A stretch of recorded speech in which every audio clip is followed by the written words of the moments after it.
Hello everyone and welcome back to the show. This is Tie the Knot with Emeka, the romantic Muchiga. A beautiful show about marriage, love, and family.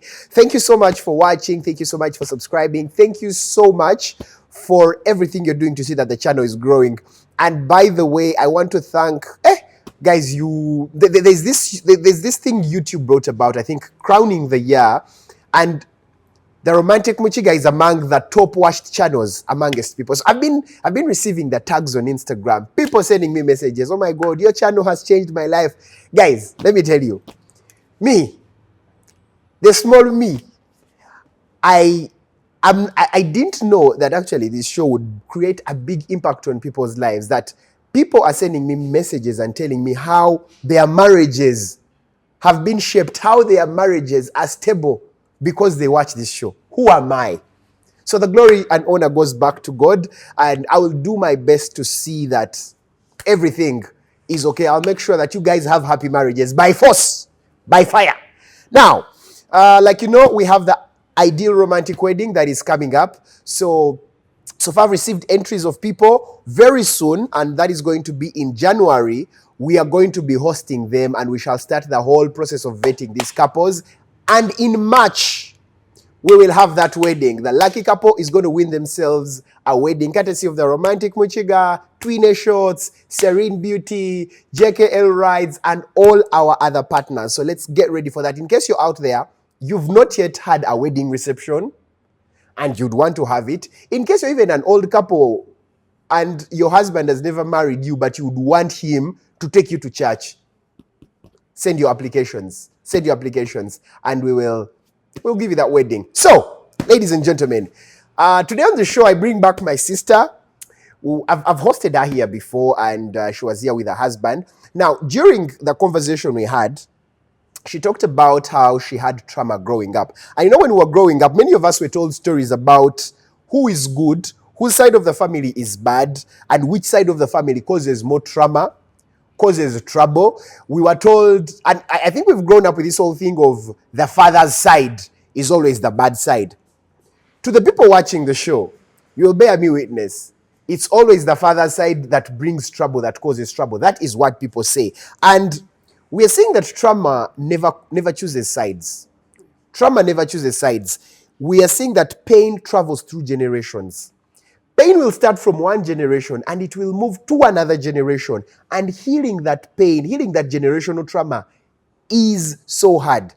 Breaking those strongholds of trauma is so hard because they've been passed from one generation to another generation. And we're saying that sometimes people we blamed are carrying wounds and no one helped them heal. So ladies and gentlemen, joining me again on the show is my sister, the cooking nurse. Hello, Rita. Please don't humble yourself. Don't humble yourself. I know who you really are. I'm just trying to show my wedding ring. Lady Negwanga. Good to have you on the show, Rita. Thank you. How are you? I'm well. How are you? I'm good. How is Mr.? He's fine. He's okay. That's nice. You recently gave birth. Congratulations. Thank you. How is the baby? She's well. She's well. almost walking now. Almost walking. That's good. That's good. All right. I'm almost getting another. How? It's a joke. It can't be a joke. Once a woman says it, you just know. Yeah, we can't have an even number, so we have to even it out. Yeah. All right. So the last time I hosted you on the show, Rita, you were talking about how you grew up and how this trauma affected you as a child. Yeah. I'll be honest with you. As a child, I also had my traumas. And you'll find that in our families, we always have the father's side that is blamed for the misfortunes of the family. There's always a villain. There's always a villain. And the villain is always the father's side. Somehow. So, Rita, we want you to tell us a bit of your story, how this trauma started, how it has been passed down to generations, and how generations can be affected by that trauma that never heals, and what can we do to get rid of that trauma and heal that trauma in families, because we see a lot of family conflicts. You know, this is a family show and we must address this. We are going for Christmas. Yeah. You know, there are families that actually are not going to be seeing eye to eye, but you have to go for family get-togethers and put on a show. That is if you actually agree to go, because some of us are not going to agree to go because of the tension. The tension is palpable usually in this season. So that is if you're lucky to go. Anyways, nice being on the show again. My name is Rita, the cooking nurse. Tumhimse, Nasasra. Just organize them however you like. Mrs. Nasasra. Mrs. Nasasra. I am content creator. I am a daughter. I am a mother of 3. I am a sister. I am a cousin on both sides, mother's side and father's side. Yeah. And recently, I think the reason why I need you to know that I'm the ideal guest for this conversation. Recently, I recently went through the same thing, becoming the father's side. It was something I never planned for. It was something I did not see coming, but it kind of opened my eyes. And from that time, it's been like a year now.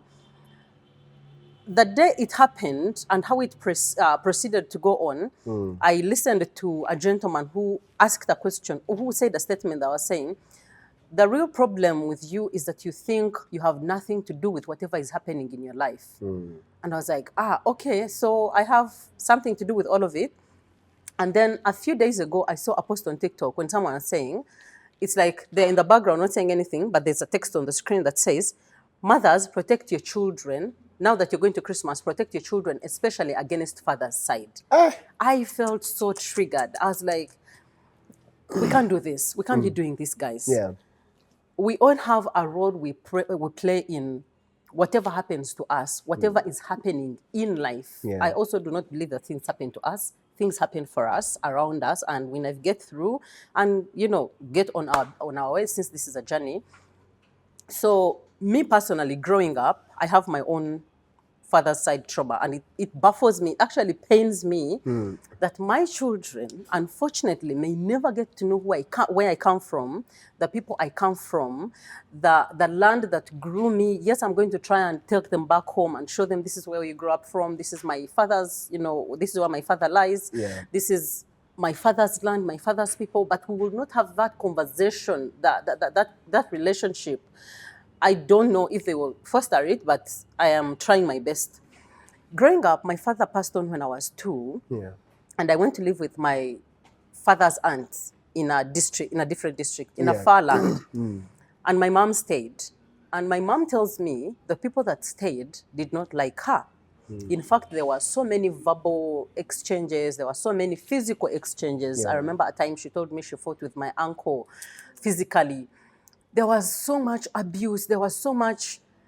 Sometimes I want to think that people get angry and insecure and feel bad about a situation, that they just say things, even when they have no power to actually bring them to life. Yeah. And from that time, we were told these people were not good. Even me personally, I had an altercation with one of my aunties. From your father's side? Yeah, I'm sure she doesn't remember. I was 12, and she tried to throw a broom at me. I don't know what I was doing. And then we talked, and then she told me things about my mom, that I think the suspicions she had about my mom. Yeah. And then everything else that went wrong in the family, there was always someone to blame. And I grew up to resent father's side. I withheld affection. I've recently actually started talking to my aunties, like, even on my giveaway, we didn't have a conversation. I didn't talk to them. I was always scared that something may happen. And you see, the thing about the mind is that when you're always on tension of something happening, your mind finds a way of molding things that they happen in your life, and then somehow is going to link it back. For example, you're done with school, you can't get a job. Yeah. And then you remember your aunt said something, or your mother told you your aunt said something. Now you're like, the reason I'm not getting a job is because my aunt said I will never be anything in life. And they cast me. Yeah, or they cast me. Or you're delaying to have a child. Yeah. Maybe it's a hormonal imbalance. And then you're like, they said I would never have a child.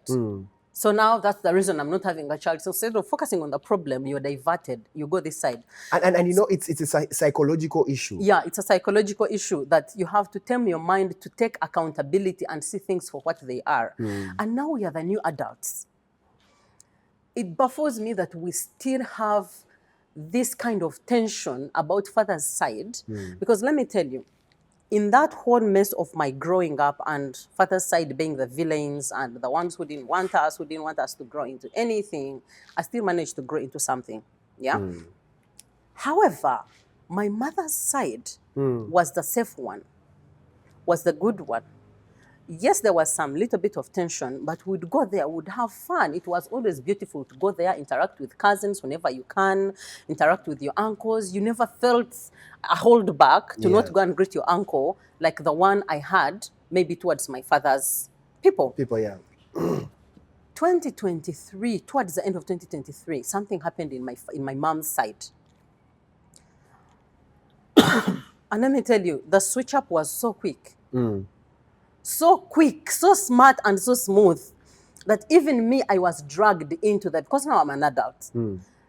So I was an accomplice to something. Someone says, oh, the mom sent her to pick my hair and then to go, and they wanted to go and bewitch me. And it was a story very well concocted and put in place that it made sense to the listener.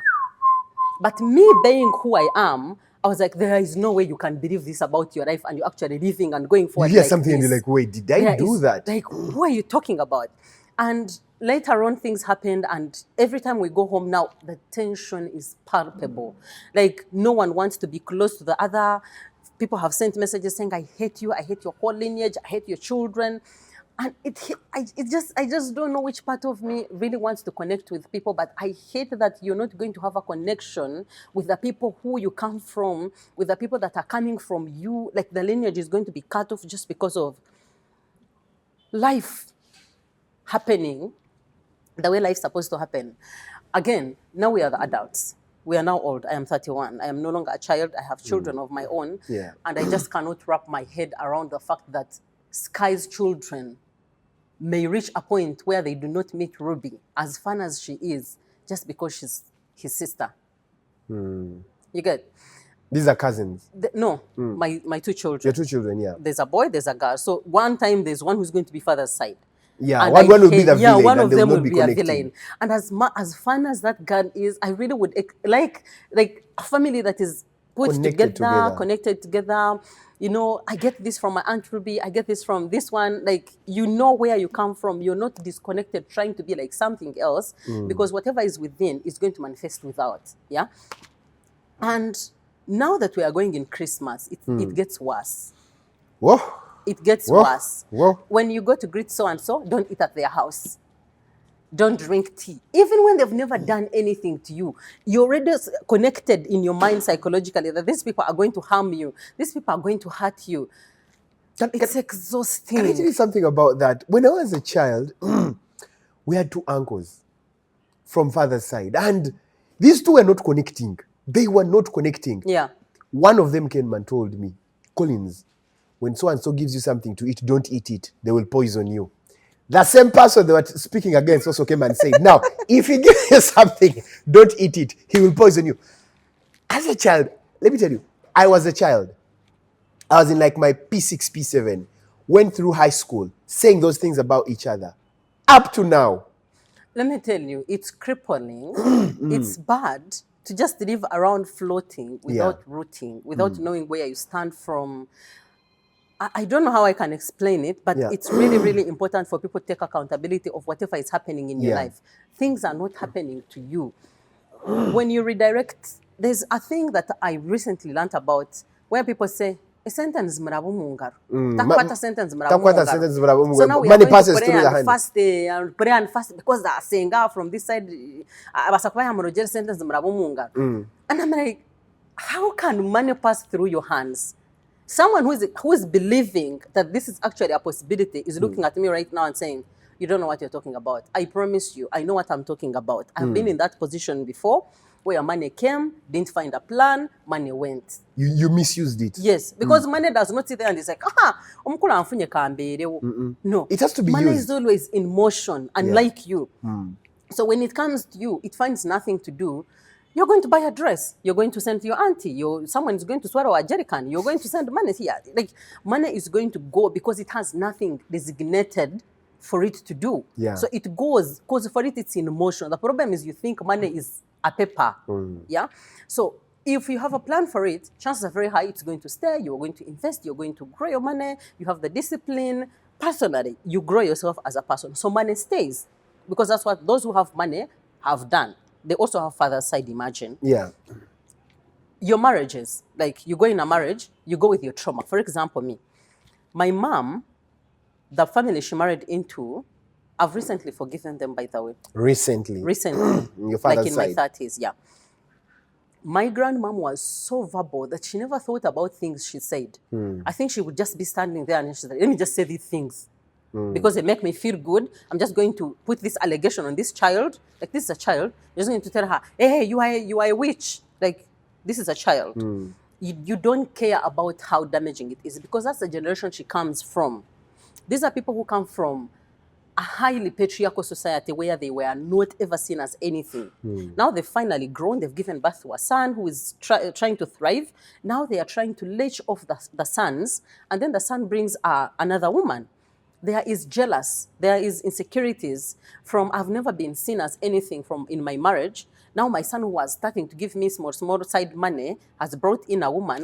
The woman is now trying to streamline the man's income, We have children, we have to do this. You can't be buying your mother a dress every week when we don't have food here, when we don't have school fees, when we have children to plan for. Maybe the woman is trying to streamline the husband's, because now he has a home. And then the mother is like, this is the one who's an enemy to me. So they start saying things. Now this one starts withholding. So the trauma goes through from daughter to daughter to daughter to daughter to the next one to the next one. So when we get married in two homes, you find you resent your mother-in-law even before you know them. Before you even get to know. That's going to be my next question. What is with mother-in-law? What's with daughters-in-laws and mothers-in-law? That's what I'm telling you. You've seen mother-in-laws who have healthy marriages? Yes. Are they the same as the ones with broken marriages, like broken within? No. Now, a mother-in-law with a healthy marriage is actually the best mother-in-law to have. Exactly my point. So the women we meet, these are broken women. Right now, we are trying to the patriarchy is trying now to mold and calm down. There is no more toxic masculinity. There is men who are still like, I'm the king, I'm the one who runs this home, even when they don't do anything significant to earn them the title. But now it's down. Like, people are willing to live life as human beings. I'm the man in this home. This is my family. I've started it. So this is a home where we live. If the dishes are not done, I can't do them. I have children. If the mother is sick, I can cook without putting it on her that I'm helping you, that I'm the one who provides money for this, so I shouldn't be doing this. Like, you willingly do things because you also live in this household, you also experience this household, you contribute to this household's running smoothly. So if a woman is loved well at home, they have no business being jealous of the other. Now, the other women that we came from were not loved well. They were forced into marriages. They were young. They did not get to achieve their own dreams. They didn't even know if they had any dreams at all. So they come in with anger. You come in, nowadays we have washing machines. We have maids. We have microwaves. We have cookers. We have ovens. We have freezers. You can prep food and have, ease during the week. Back then, everything was on you. Emeka, I do housework at home. And sometimes my husband comes back home and like, don't talk to me today. I am exhausted. Like, let me just breathe in. Now imagine me talking to you. I have a full stacked freezer. I have a washing machine. I have a maid. I have things that help me run this household. Now we go back home to the other women. Everything was on them. They are going to the garden. They have the goats on their back. They have a child on their back, probably even pregnant again. They have to come and cook for the husband who's been sleeping and drinking the whole night. They have to prep for the family. There's a mother-in-law who says, you have to come and wash for me. There's so much on this one child who does not get time to breathe in and out at the same time. It actually makes me sad when these days men say, women these days are no longer like our mothers. The problem is you think your mother was happy. They were not. So you mean the mothers were not happy? They just kept the pain. They just piled up this pain. So when you give birth to a son and this son grows, you've given them your best, your you've put down everything on the line. You see, this is a person who's going to give you your dreams. Then they grow. Before they even get to know life and, spend on you, splash on you, give you a good life that your husband failed to give you, they marry. As someone, first of all, who's not well educated, who's not well connected to yourself, you start feeling jealous. You're like, this woman has just come here with all the suffering I've endured. This woman just comes here and she's the one who gets the meat. And she's the one who gets the dress. And she's the one who gets to be with my son, who was the only person who actually really, really would have cared about me since my husband failed me. So there is that wrangle of, this is my son. I have to control what he does. So this woman or this girl does not get to control that. And that clashes because this is someone who has started a whole home with another person, and they have to like grow it into something. So if you come with your ideologies and your unfulfilled desires, you want to take, not to build. And the other person is not going to have it because now this is their life. You're sabotaging. So now you have a clash. It's like, that's the whole trauma that we are talking about. That the mother who is not fulfilled is going to want to leech off the son, and then the son who has a wife, the wife is not going to have it half the time. On the other hand, when a woman has been loved previously or in their marriage, like they went in with love, they've been taken care of, their husband provides, the husband is present, they are having a good time, they do not even think about you. If anything, on Saturday, like, hey guys, dinner at ours. You people come over for dinner. It's joyful. You people even get time to pass down recipes. You get time to cook together.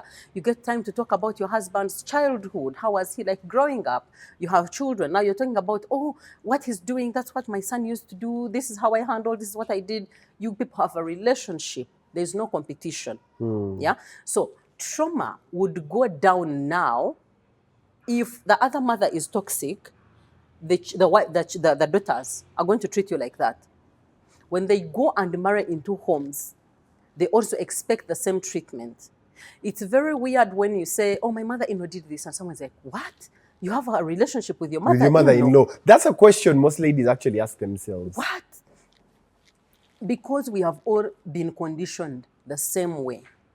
The same way. Some people that we have right now are not redeemable. We cannot now go and sit down, let's say, our grandmom or our aunt and teach them new ways of thinking or changing their mindset. The focus is us now.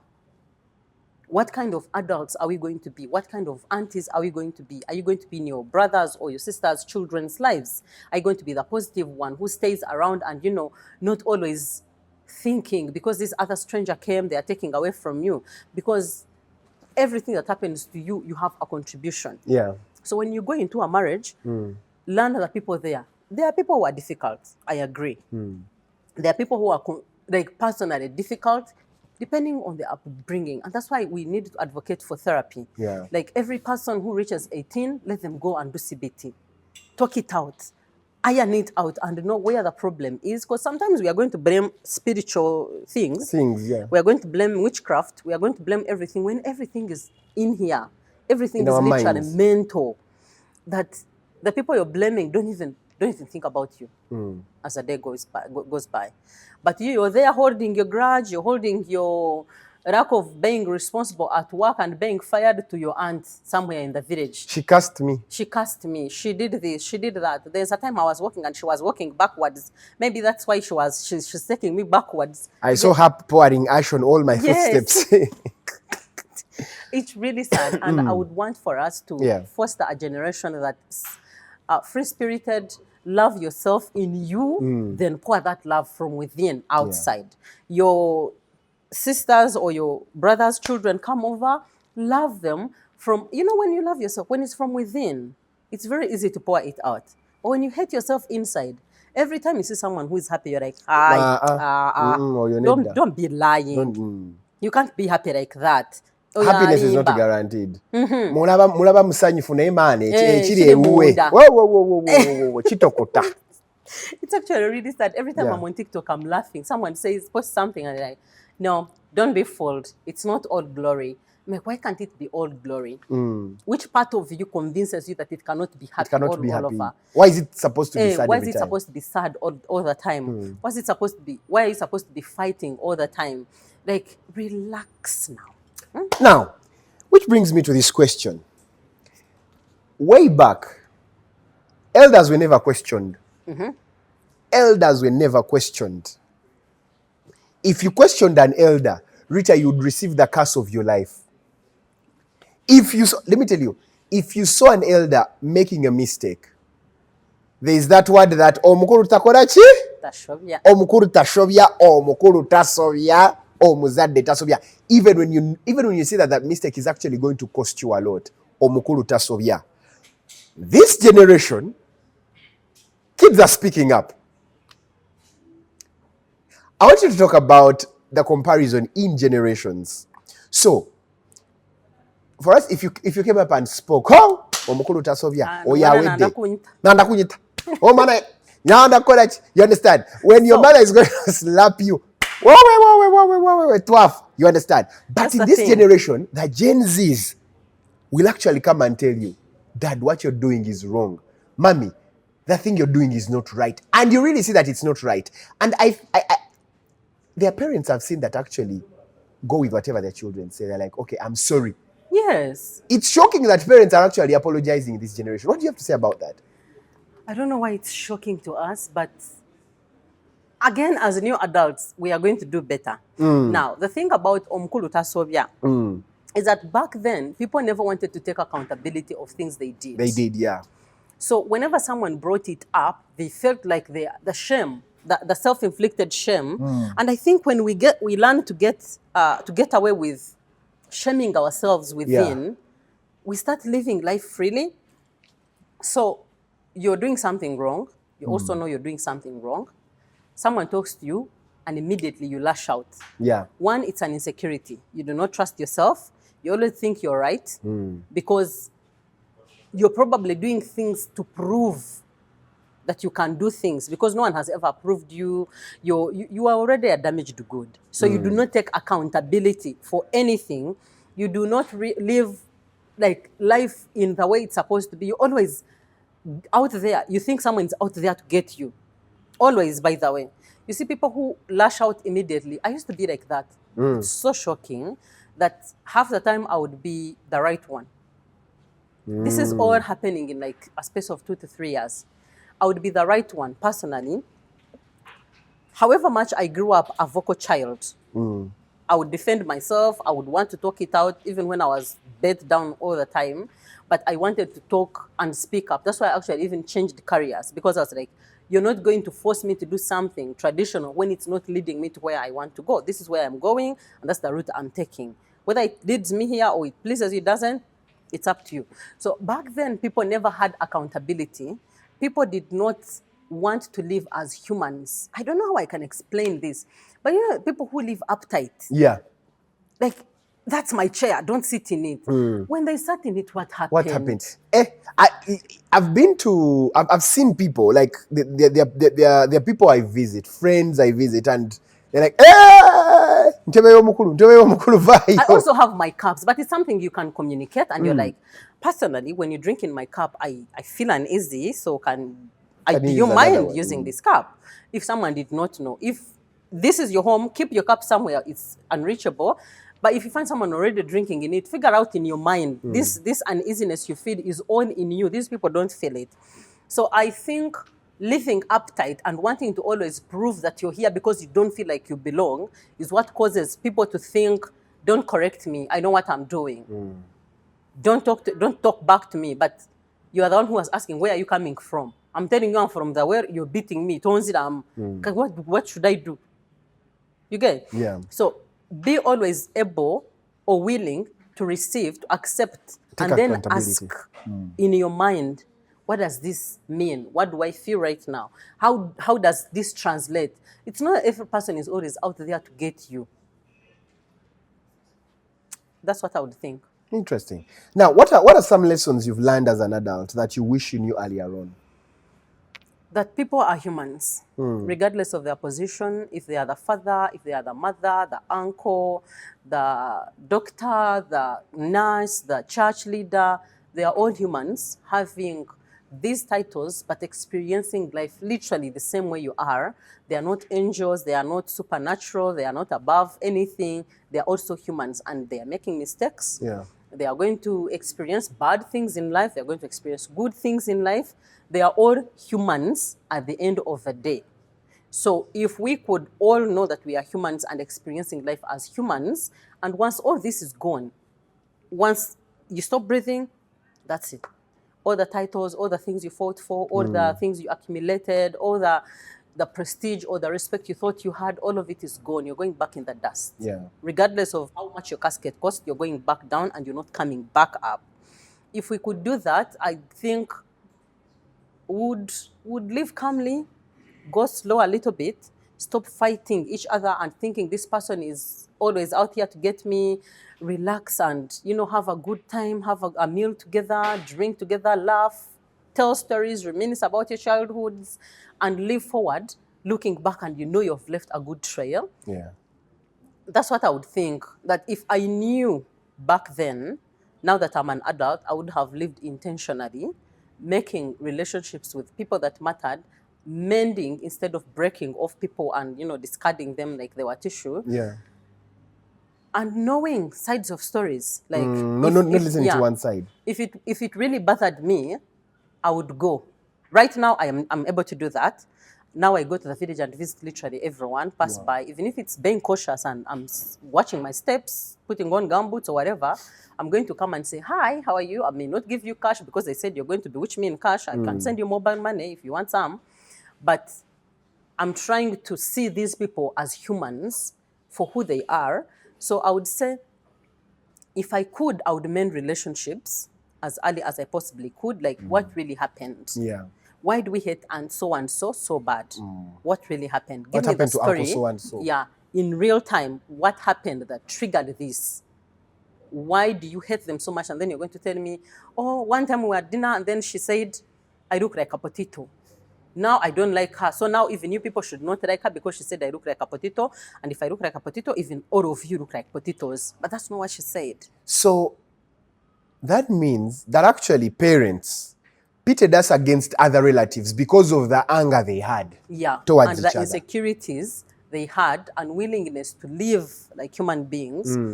Now we are carrying on generational trauma, hatred from people to people that we don't even know. My cousins don't know my children. Wow. And we are almost in the same age group. Wow. Yeah. Wow. Like, we've never visited each other. We don't have those family gatherings. I'm actually one of the unlucky people. I love hosting. I love cooking for people. I love having a good time. You guys come over, we have games, we play, we plan for things. Let's go. Even when I had friends, I was always trying to recruit sisters because I'm the only girl. I have stepsisters, but now, like you've seen, the relationship was not so good. So we never grew up into this close-knit family where we talk things out, we have accountability, we talk and sit down. So as an adult, I always wanted to recruit friends and then make them my sisters. If they are young, I'm like, don't do this. Go here. Do like this. Here we're going to succeed. Do like this. Behave like this. Until my therapist told me, Rita, you're recruiting sisters. And these people you're recruiting have their own minds. They don't want maybe to be your sisters like that. They have their dreams to go like this. And I know it was a hard pinch to swallow that my children may not yet have that kind of connection. Like, this is my aunt so and so. This is my uncle so and so, because we are all estranged.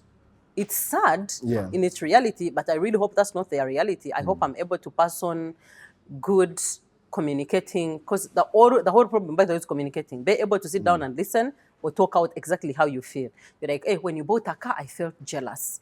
I felt like, oh my God, you have bought a car. Me, I've not yet bought a car and I really want it. So, like, you accept that this is how you felt instead of, hey, you're buying a car to show off. You think for us we cannot. You think for us we are failures. No, it's not about you now. Yeah. So I really hope I am able to do that, and we are able to do that, because this generation, the new 30s, Please let us do better, guys. Let's do better. And growing up, what topics were never talked about in your home? Money, relationships, growth in general. Yeah. Like, you're going to grow old. What traits have you left behind? You know, there's something I always want to talk about, and in the 20s, where we are vibing and having all this much fun, it's so normalized that you're going to drink yourself silly, you're going to learn drugs, you're going to do this. But you see, the thing is, you don't know when you're going to leave the land of the living. So you could actually live at 80. What is the quality of life you're going to live? You're going to lead. The money you're making now could start. There's a meme I usually say, this is me at 7 months laying around instead of working and making money. There are days when you make like 10K, 5K, 7K, 6K. But in your mind, because it does not buy anything, it's nothing. So, you know, you're splashing. And most of us spent our 20s splashing, buying unnecessary things, trying to prove you are the ones who are now taking care of your homes, you know, black tax, if you know what black tax is. You're doing this and that and this, but because you were never told that a time is going to come when you need this, if you continue doing like this, you're going to end up like your parents. You're going to beg your children. And that's not a good place to be. So if we could have talked about money and what money enables us to have in this land, maybe it may not have been much. Say, for example, for me, where I came from, it wasn't a push, you know, a straightforward, a straight go and get your job. But the 100s, 50s would have piled up to something if I didn't buy too many dresses to please, to take photos. Relationships, it's a partnership. You talk to people with respect, one. You do not discard. You do not treat people like trash. Say, for example, nowadays in marriages, you go and get married. There's now even a new meme that when they hate you, they marry you. When they hate you, they marry you. Especially for women. Because you get married to this man who has a job. For example, guys, it goes both ways, yeah? You get married to this man or this woman, they have a job, they spend their quality time with the people elsewhere. The ones they care that care about them only get breadcrumbs. Yeah? In your youthful years, you are the happy, your happiest self, you're energetic, you're full of life. You go to work, you come back home at 10 or 11. You're tired, you never have family dinners, you never have picnics, you never create a relationship with your family. Fast forward, Maya, you never see the time running. You can never see it running. Somehow you sit down, when was the last time? And then you ask yourself, when was the last time? And you can't even trace it back. Now you're 50. You're an empty nester. Your wife has been able to grow these children. Somehow they've moved on. That's why actually these days, in developed countries, you see people who have a relationship with their dad. Here, most people, when they grow up, they love their mom more. More, because the mom has been there. Yeah. When you are in the bar drinking because there was chaos at home, you know, you never learned how to foster relationships into something. You are the one responsible for these people's childhood. Now they have grown. They've stepped out of the house. You come back home. But because this woman also has been there, now that's the other generation, has been there. Taina Jakuraga, she never did anything for herself. She stays, you know. But there's no relationship. Now you're moving here and here. You're always up and about. You're looking for something to do. Like, you can't find. That's why when men retire, they actually get lost, like in life. Yeah. They either become drunkards because they don't know where to touch now. They don't know where to stand and stay firm. I would say if we were taught how to foster relationships that actually project into the future, that have given birth to these children, in the future, they will look back and we have memories, you know. They will look at moments that made us. They will stay connected to who we are as a family. You will not be coming home at 11 and leaving at 5 and locking yourself in the room because you're tired and you don't want any children to speak in the house because you're back home. You know, tell the children to shut up because now I'm back home, I've been tired. I know where you got that from. Wow. Sema kayaje kozi. Sema, oh, you know the man? I know you. The anger he has managed to put on me, I need him to pay for my therapy. The bro boils my blood. But anyways, if we were taught about relationships, that don't be the one scattering children around as a Around, gentleman. yes. You have children in Bodenga, you have children in Wachiso, you have children everywhere. You are Child the one who's spacing. you're you're scattered. You're not there for anyone. Yeah. You have married this woman, you have children with them, you go and get another child somewhere else. Now you're bringing children, taking them away from their mom, because in your mind, my children have to grow together.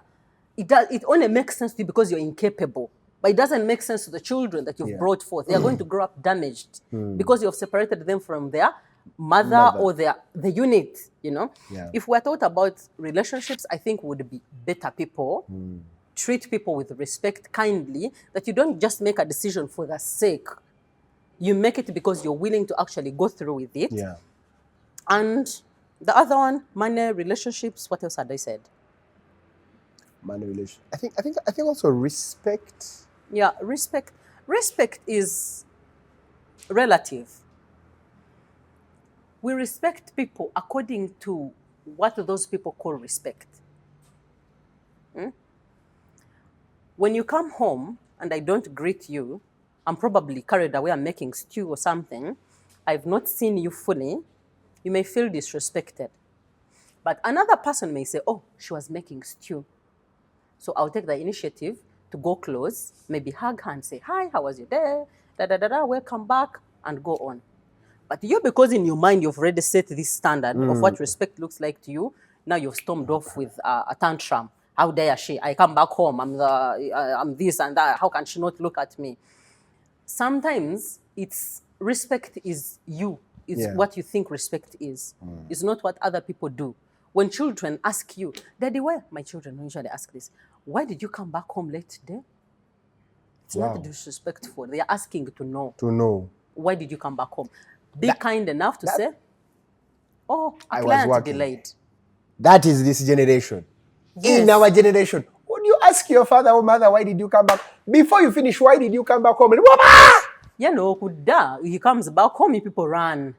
Actually, yes. You people run away. Run away because the fear you always had Because he towards hates them. himself when he's home. Like he hates the version of him at home since he does not connect to anyone. He loves himself with the boys because what connects them is the beer, the alcohol, the banter, the jazz of who can scoop who can do this, who can do who's powerful more. When they get back home, you have to be vulnerable. You have to be down to, eating with your child, playing with your children. The child, God forbid, you have a toddler and they touch him with food. Meanwhile, you're the one who does the laundry. But he storms off or she storms off. Half the time it's because they do not like who they are at home because they're not connected to themselves because home requires that you are there presently. They need you as a person, not as the CEO, not as the doctor, not as the big boss. Yeah? So there's that. Respect is relative. What you think respect is, that's respect for you. You do not ask for it, unfortunately You for earn you. it. You earn it. The children know, for example, my children will not come and be jumping on me like that. But they will be jumping on their dad. They will touch him with food. That's how their relationship is like. Now, in my mind, I feel like, the kids respect me because that's what is in my head. For example, they fear me or they respect me, whatever you want to term it. But what is in your head is what you're going to perceive as respect.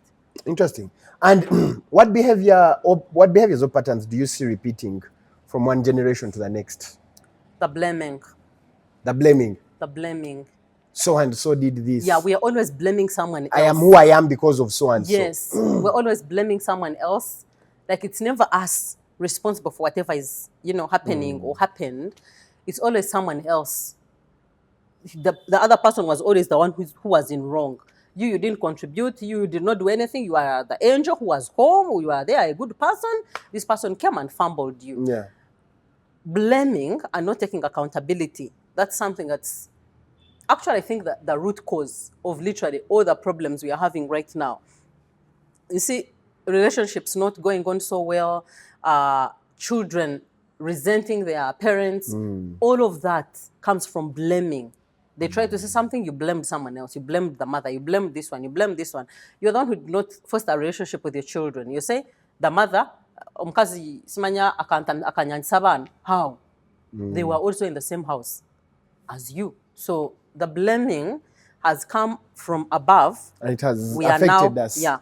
Yeah. And it's still going, by the way, if we do not change our ways. What other behaviors or patterns do you see crossing from one generation, from the older generation to our young generation? Now there's more information. Thank God for internet. Yeah. There's more information. We are able to learn from people who are doing well, learn lessons they have been able to learn.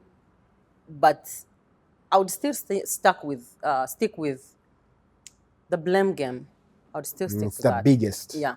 The blame game, because it blinds you from seeing what you're supposed to be doing for yourself. It blinds you from planning for your life. It blinds you from taking accountability for your contribution to your suffering. It blinds you from literally everything. Literally everything. You're going to spend your money because you're going to blame your mother for asking you for money. You could have said, no, mom, I do not have money, and save that money for your retirement in the future. But you collected all her money and gave it to her because she blackmailed you into paying. Building her a house. Yeah, building her a home, buying her a car. You're trying to prove. So in the near future, you're going to blame her. If I hadn't built for her a home, I wouldn't be chased out of the house. You had a choice in that moment to make, but you chose to please and I know this is a difficult conversation because people are like, my mom was there. That was her life to live. I promise you, your mom is fine. That is the life she led. She may not have known it, but if you're not careful, you're going to lead the same life. Get out of the mud, head up her cross. Interesting. And which patterns do you think we need to end with us in our generation? The same. Blaming? Yeah, blaming. Take accountability for things that you do. Everything that's happening, you have a choice to make. Yeah. It can even be as simple as waking up. To some of us, waking up is automatic, but it actually isn't. It can reach 6, you snooze your alarm and go off and sleep again. You can do that, but you choose to wake up. But because it's now in autopilot, somehow you think it's not a choice you make. Somehow, the other things follow, like having break at the canteen becomes the norm, like this is the normal thing, even when you can't afford it. It becomes normal for you to take maybe the bike or the border or everything you do, apart from breathing, is a choice you make. I want you to be conscious when you're making these choices. They're the ones who have already made bad choices, learn from them and move. But the ones we are bringing, let's teach them how to think about things. Tomorrow you're going to wake up to go to work.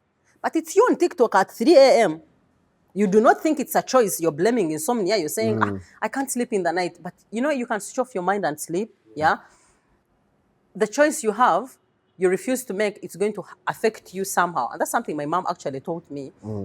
Consequences of things that you refuse to do things today, they will bite you tomorrow. Why did you do this? Why did you do that? What are the outcomes? When you dress up like this, what are you trying to portray? What comes out of this? When you miss school, it can be one day, it's going to become 2 days. 2 days, it will become a week. Now you resent school. Now you found this life. Now, what happens tomorrow? You drop out. Now you drop out. Then what? What's the plan? Learn to take accountability. Let's break the cycles. Yeah, cycles of thinking another person is responsible for our your life. Even our parents, meanwhile, we're like, my parents did not give me a good kickstart. Well, they gave birth to you. They took you to school. Generational wealth. They were supposed to do that, but what you did with that information you collected is where the problem is. You collected what you wanted to collect.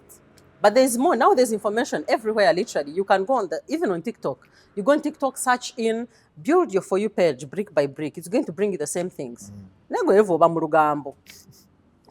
Anyway, and what do you think our parents carried from their parents that is affecting us right now?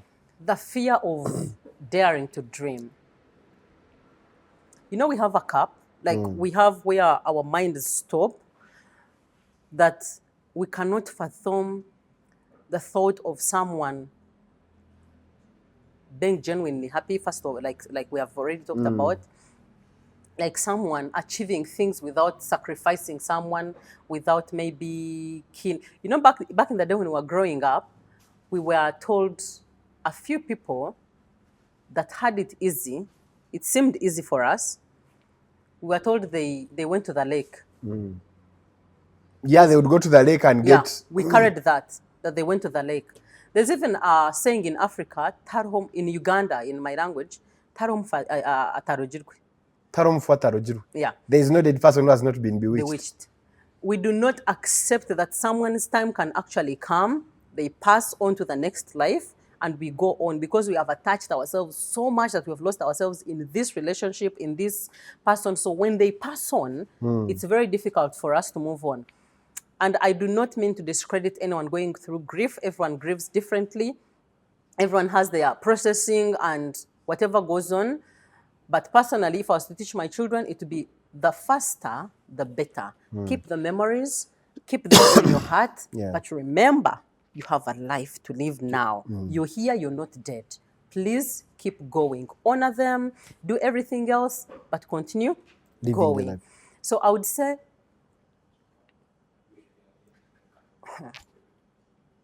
cut that out. Cut that out. This part, I was going to say, the idea that we cannot go far without help to start with. So if your aunt or your uncle makes it out in life, you have to leech off them. If they refuse, they are the bad person now. Because they refuse to help you. Because they now, for example, me, if I had maybe an older brother who had older children, I would be a villain. So bad. Kwanza siva ako kantu. You don't call me and put me in your programs of, "Hi Rita, my child has no school fees, please send for me." No. You should have had a plan. For that child. I beg you. And if you do not have, I need to know that you have a plan for the next time. It cannot be repetitive.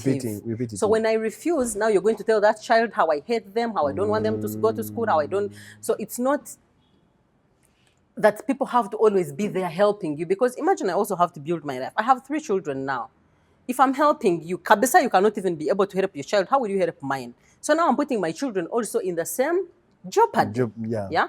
So people can achieve things, greater things, without stealing, without killing, without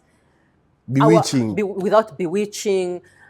Growing up, it was always so and so, store your destiny to get this.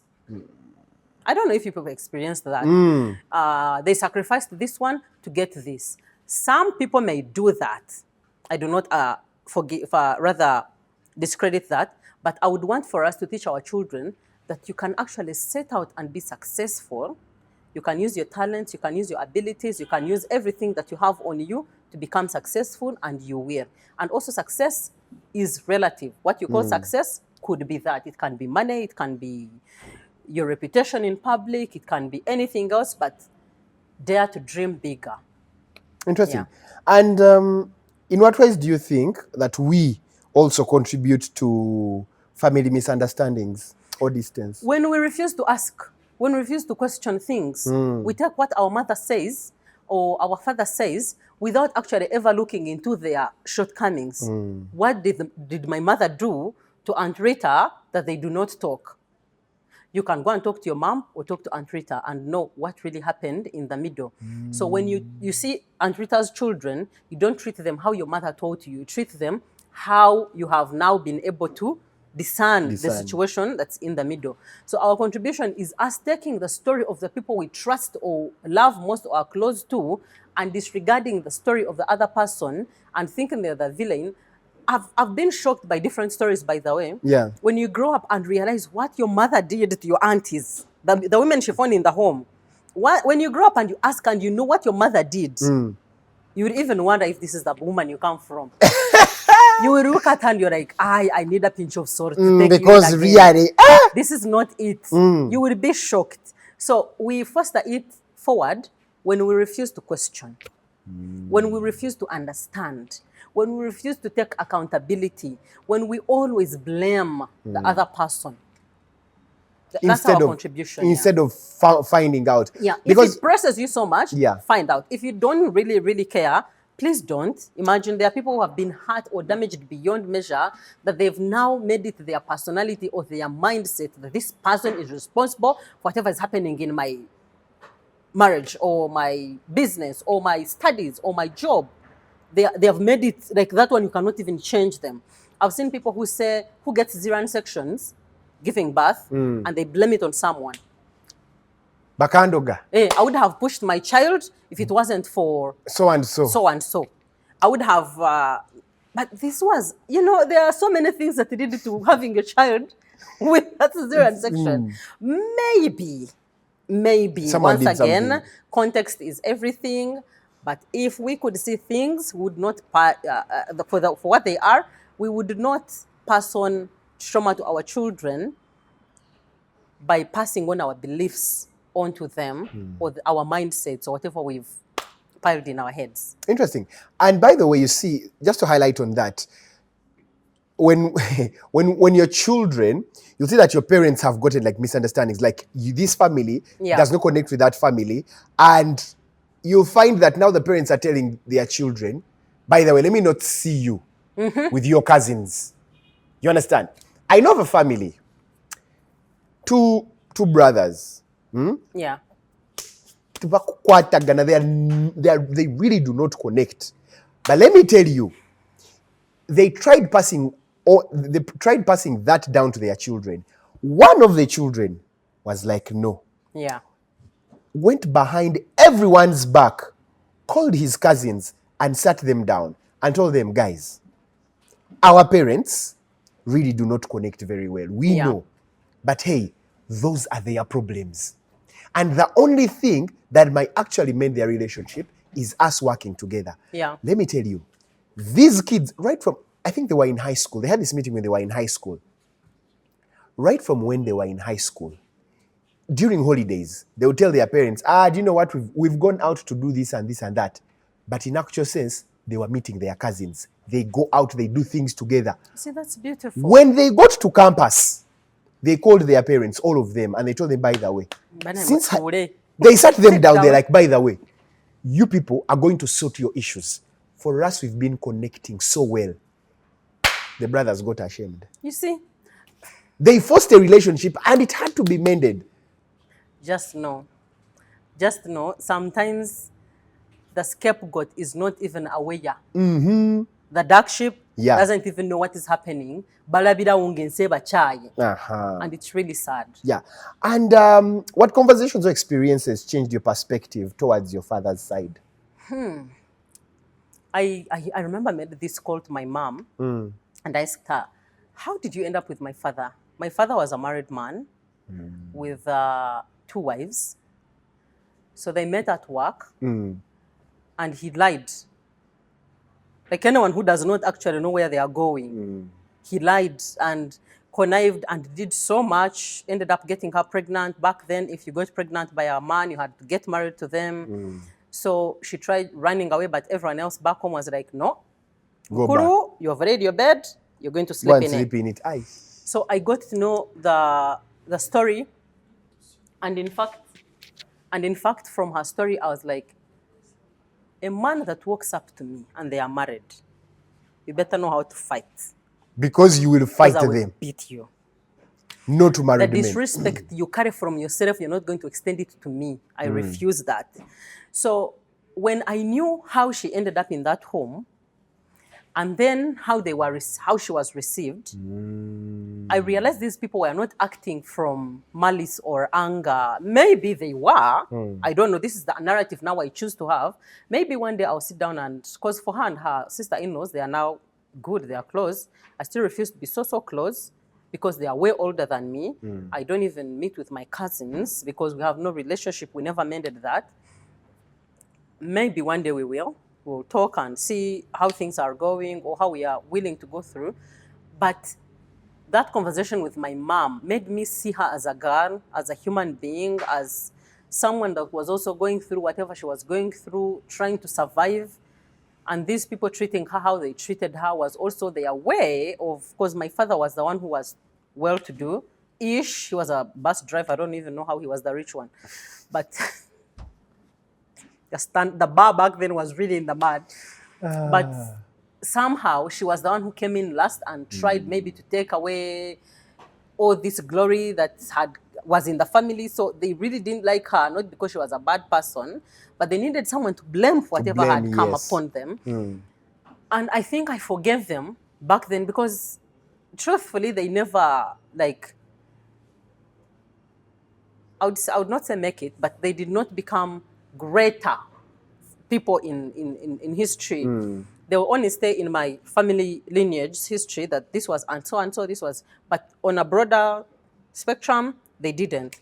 So I was like, maybe these are not people who are fighting to be better. They were fighting to keep on leeching off something that they thought this person had taken away from them. And what can we do? We forgive them because, I mean, this was from within them. It cannot be from without. Yeah, so I think the conversation with my mom really, really changed when I wanted to know the real story of what actually happened. So you had not known that your dad was a married man? No, I knew. You knew. We've grown up in wrangles with my step sisters and brothers. We don't meet so often. Remember, I was the younger. Yeah. The other ones were much older. They experienced my dad. My dad passed on when I was 2. I didn't experience him. I grew up from a different land. So coming back home and finding all these stories and all these wrangles, I distanced myself much more. So we have no connection, not only because we were fighting as steps or the women were fighting, but also, I didn't grow up with them. My grandmom, who raised me, passed on when I was 12. When I came, I went to boarding school, just went off. So we even still don't have a relationship like that. But that conversation with her, like, how do you feel about your sister-in-laws now? She's like, Rita, when the sun shines, it dies and it shines again. And shines on the right things. One day, the sun will shine on the right things and they will see for sure where the problem is. I have no problem because she would say, I have nothing against them. If they hated me, it was on them. Maybe of whatever they thought I was taking away from their brother. But me, I am there. I have no problem. I'm fluid. If they come back, they come back. And they came back. Those guys are friends. I at first was detesting when a snake sheds its skin, it becomes a bigger snake. It does not change. So I still, personally, I know they're going to watch this maybe or not. I still don't have a relationship with them, but the resentment now is gone. It's gone, yeah. Yeah, I don't hate them. I do not dislike them. If I met them, we'll talk. I actually sometimes call one of them, hi, how are you? The other problem, though, is the words we say to people, especially children. Now, one of my other aunties, I doubt will ever have a relationship because of the words she personally, verbally said to me. It was not in hereof. Like I did not hear say. She said these ones directly to me. Half the time, I don't think if she remembers, but I was 12 and she said this to me. So I still have my hesitations being close to her. So even us, as we grow, we're going to say things to people that we cannot take back. And that's a bad place to be.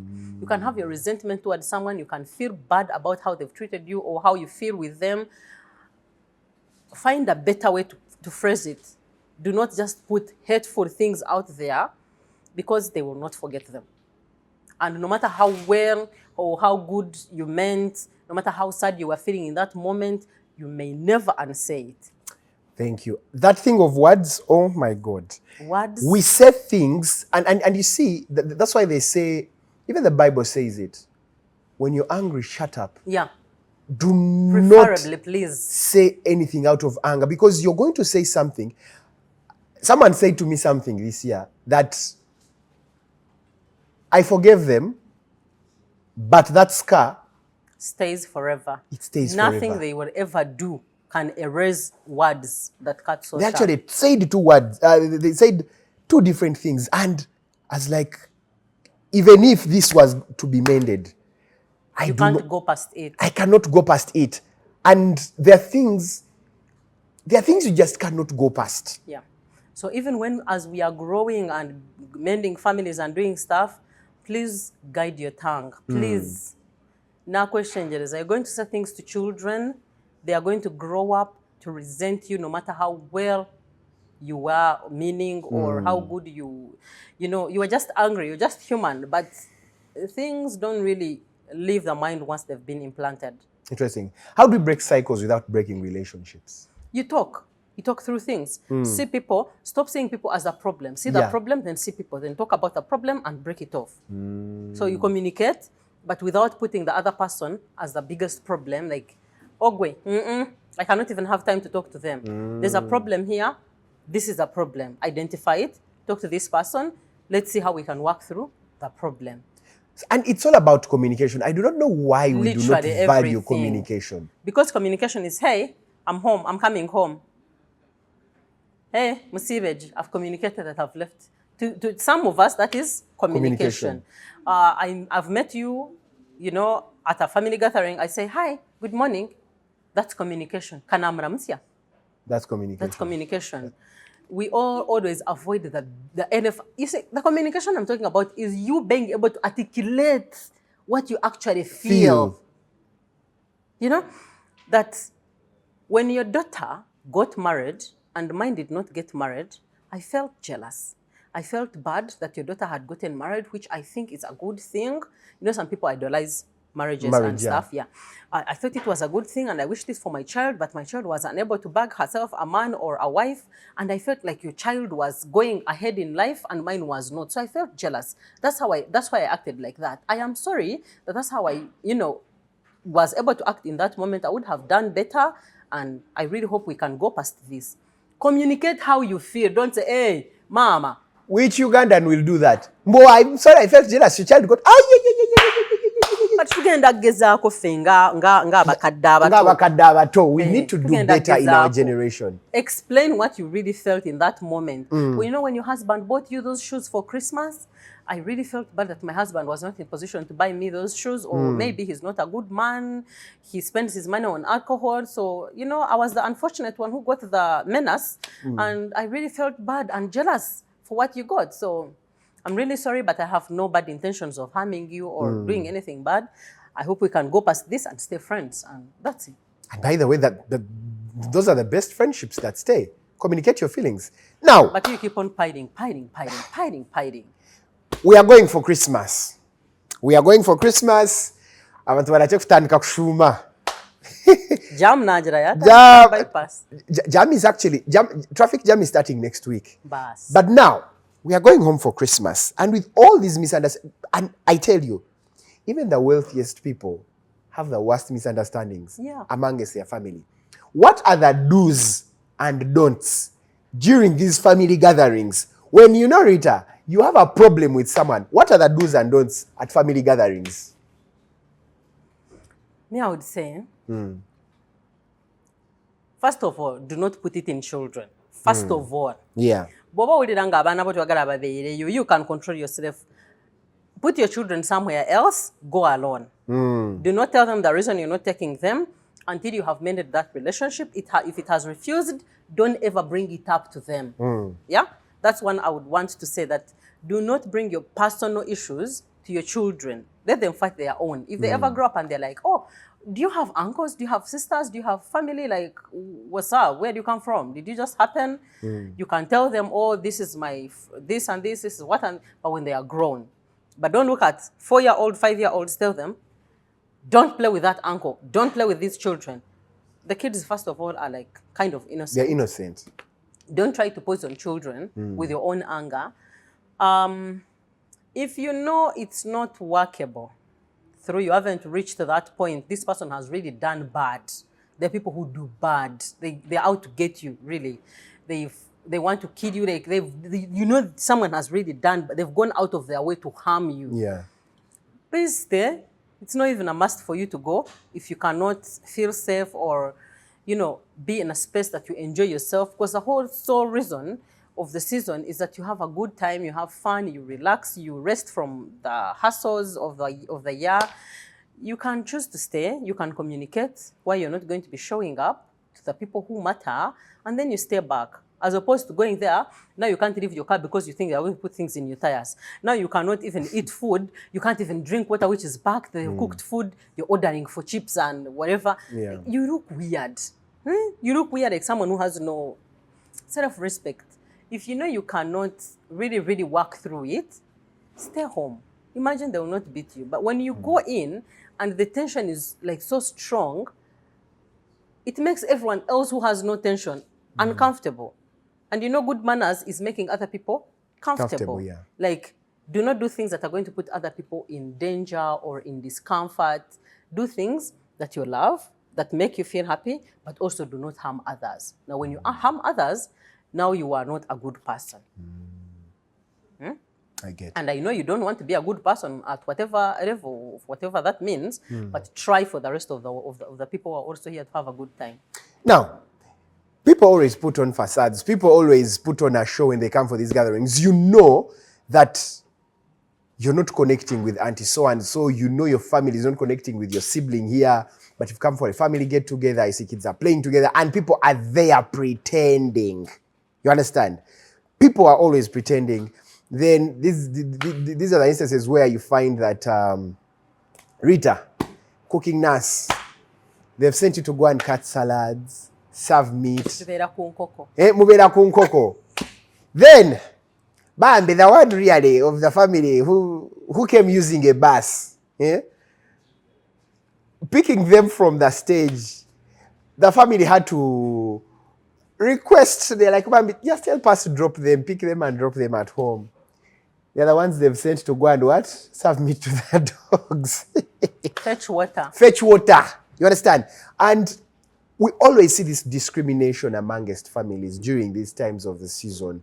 What do you think needs to be done for there to be unity within the families? Now, money is a strong tool. Money in and the ones itself, with money are the ones that call the shots. That's what I'm telling you. That's where I'm going. Money is such a powerful tool that it can give you strength and you lose your level of thinking as a human.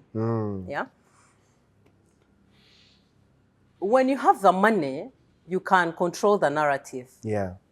When you're human, on the other hand, it's different. When you first see yourself as a human being, before the money, before the everything, you get to understand how you can treat these people. See what is not available. And you're capable of providing it. Provide it without saying words. They have said they are going to send for water. People cannot be equal in society. There are people who are willing to go and fetch water for 1K, for 2K, without pointing or doing, this whole business of send those kids, they are the ones who know the well. Ask, is there any person who can bring us water, even if it's a truck, who can bring us water and we pay? Make it easy for them because you have the means, yeah? And then the poor people, please. The poor people, please, stay humble in your humbleness. And stop thinking these people are out to get you because they have the means. They have the money, yeah.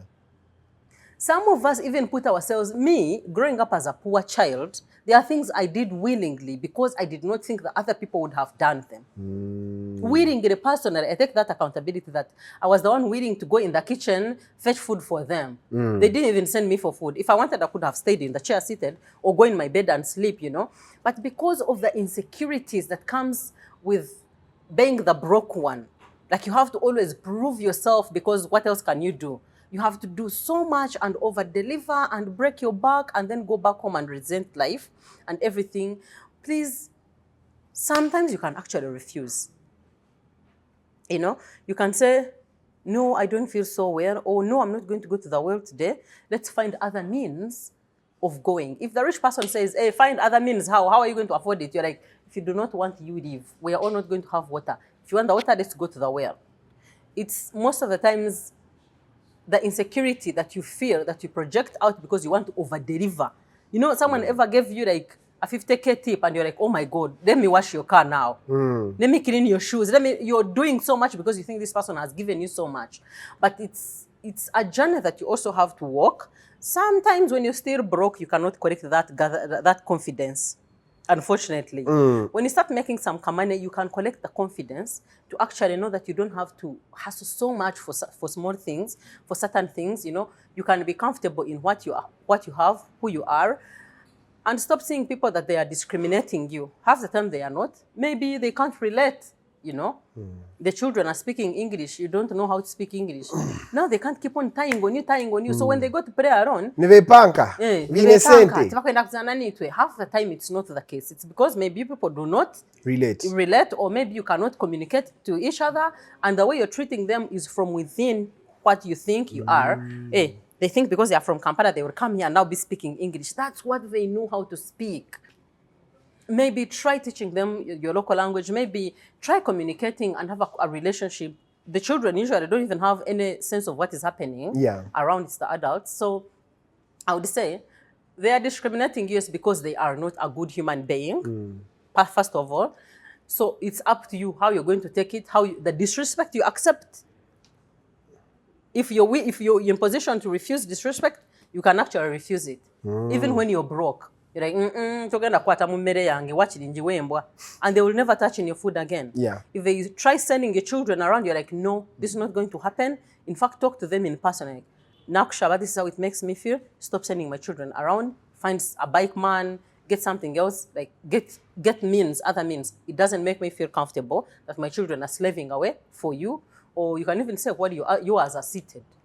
Maybe they don't know the town, but you can also add it if you want to. So it's personal. And then the rich ones. We are also humans. Find means, other possible means, but in a respectful manner. Interesting. As we are concluding, let's talk about parenting and this generation. This generation of children actually speak up for themselves. You'll see a child going to their parent and they're like, by the way, daddy, you acted in a way that was not good. And one, their parents that will take offense. Two, the insecure ones. The insecure ones. Two, there are those parents I have seen apologize to their children, which takes me back to our parents. Really.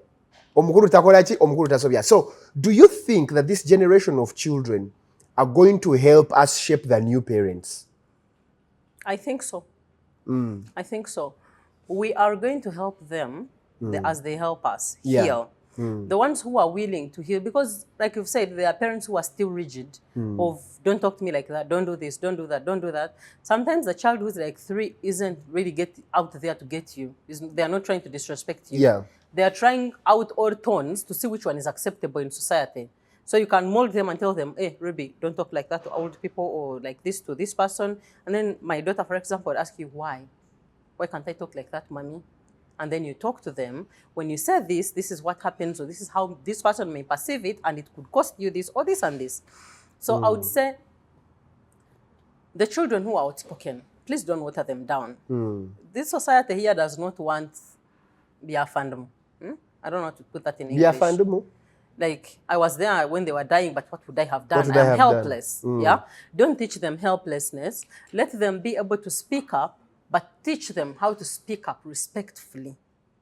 Again, respect is relative. What you may know as respect may not be what is known as respect. But teach them to say, please, may I have this? Say thank you. Say I am sorry. Say this. Like, teach them to sit down in their emotions and explain what actually is happening. Don't just be throwing cups yet you are breaking cups because you're angry. What are you feeling? What is the problem? And you, to do that, you must have done your work. You must have debriefed your mind. You must go through a process of relearning and learning things. And I had a friend who used to say children are not young adults. Children are children growing into adults. Whatever we shape them like now, they are going to become. So in this moment when you have the power, the authority to, teach them anything, please try to have them articulate what is happening in their head. Because when they keep it up, that's when they start lashing out. That's when they resent things. They keep on piling. Hey, this person the other day did this. Even when that person didn't even notice they did it. This person did that. This person doesn't like me. So now, full on, we are on grudge. Interesting. Thank you so much. It was a really, really beautiful conversation. Thank you so much. I really appreciate the fact that we had to bring this up, and we see that as a generation, really, we heal. Yeah. We heal because we have a lot of trauma that has been passed from generation and for to women, generation. It's worse because for us, it's even in the DNA. Wow. Yeah. Wow. I don't know if it's the same for men, but for us, it even goes in the DNA. You find you're scared of stuff, but because it came within. You ever wonder why white people are like the most adventurous? Yeah. You've ever wondered? I've never. Like, they're the ones who are going to go into small canals. Oh, yes. They'll be like, I was watching Nat Geo Wild one time, and the guy said, oh my God, they told us there's a huge snake in this hall. We want to explore. We want to see the snake. Let's go. Let us see the snake. And my friend go alone. Hey, Go, leave me go. alone. Yeah. So for us, we've grown up in fear.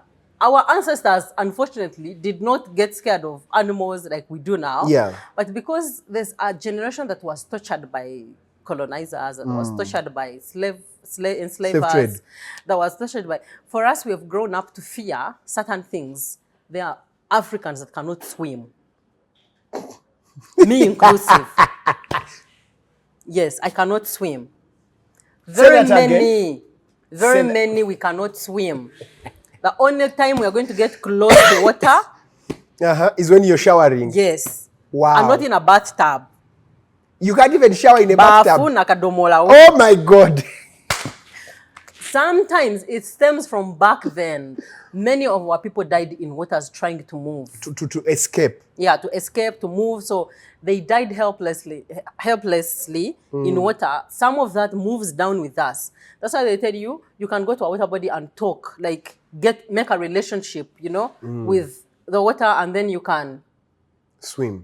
You can go through, decolonize your mind, or rather empty your mind to think that if other people can go in water and don't drown, what makes you think you're going to die in water?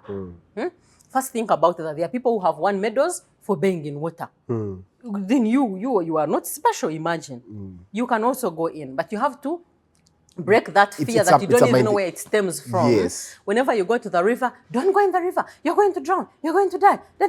But the white people are even taking children to swim in the river. In the rivers. While they go about their barbecue. You get? So some of the trauma even goes deep down without you ever noticing. It's not verbal, it's not physical, they've not beaten you. Some of it just comes psychological. You're psychologically wired like that. And you have to look at things for what they are, debunk them, relearn, and learn most of them, and go on. Interesting. Thank you so much, Ruta. Thank you so much for coming through and sparing time. I believe our generation needs to heal. To the older generation, our parents, bye. Say. But to our generation, the millennials and now the Gen Zs, what's the generation after the Gen Zs? Alpha. The Alpha, Gen Alpha. Alpha and then Beta now. And Beta. Let's strive on being better people. Let's strive on being better parents. Let's strive on breaking all these strongholds. Let's strive on making better families.